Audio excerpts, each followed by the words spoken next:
So, likes, dislikes, guys? Jason? Sure. As far as things that I like, I really just enjoy kind of the early scenes in general when we get to kind of focus on some of like the lore dumps in the history. When we get to kind of have those conversations, because I don't really know anything about history, and it makes me feel like I'm suddenly smarter by watching them talk about probably like at least like 35 to 65% of like made up history. Right. At least some of it's got to be real, but like it's a movie. We got to bullshit it a little bit. Yeah. But I always really enjoy those sequences, and it makes me feel like I am like getting the lore dump, and this is so I can understand the rest of the movie. So I like those weird bits of hand holding. That's for plot reasons. Yeah. And then I kind of like the real and goofy side of Indy throughout this one. Yeah. Where like it's like you're nervous in front of your dad, so everything you do is kind of awkward. And that's what I felt like. I felt like it was just him not on his 100% A game. It was just him kind of being like, my dad's watching. Fuck. Yeah. Like just don't mess this up. Don't mess this up. Don't mess this up. I loved that so much. I completely agree. The indie humor and the small jokes with the little callbacks, I really like. So when they were in the catacombs and they walk by and she goes, "What is this?" And he goes, "Ark of the Covenant." And she goes, "You sure?" And he goes, Pretty sure. I thought that, like, small stuff like that. But yeah, exactly. His humor, his sidekick in this one was his dad, which there's all those bonds that they have, the ups and downs throughout the whole movie. And then Bonds, yes.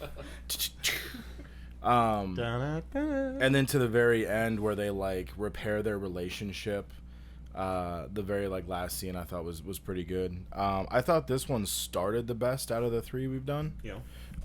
Because like you get like the little callback to like young Indy. You get like, oh, like this dude loves history and this is how it started and all that kind of stuff. So it was cool to see that. It was cool to bring younger actors in, even though River Phoenix is now dead, but yeah, R.I.P. in peace. Yeah, everything about it I thought was really good. It didn't seem as deep as maybe one of the other two, as far as like getting really in depth with the characters or something like that. But with that said, if it's a popcorn movie, it's the best of the series. Everything is action packed nonstop. It just goes, does not stop till the credits roll. Yeah. So I really enjoyed it in that aspect. I don't think I'll be too redundant here with mine, because sometimes I skip if what I've said has already been said. But I kind of love that we come back to like standard indie format, because Temple of Doom was kind of a, I mean, it's still an indie movie, but it goes like off the trail yeah. a little bit. So Indy's kind of back in his element, fighting off Nazis, right? Classic indie enemy. I love seeing Sala back. I was very happy about that. I feel like we had more moments. I know all of these movies have these moments, but I feel like we had more moments where you say, "Yeah, really?" But I don't think for example, I don't think the crew from like the beginning, then he's on the ship in the middle of the ocean or wherever the hell, and they like that guy still wears that same suit every day. What's in in those dudes? Well, sure.